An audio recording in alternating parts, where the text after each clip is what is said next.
Hi guys, in front of me is Redmi 13x, and let me show you how to change voicemail notification sound. So at first, open your phone dialer. Now mark more icon and select settings. Here go to voicemail and now mark notifications.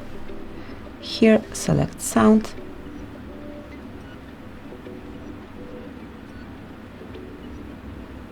And now just scroll through categories, pick the tune that you like the most. I'll go with this one, tap on OK. Tap on Allow. And I believe that's it. Okay, so here we've got the notification, it has been applied, and we've just changed the voicemail notification sound. Obviously you can switch it whenever you want. Thank you for watching, please subscribe our channel and leave the thumbs up.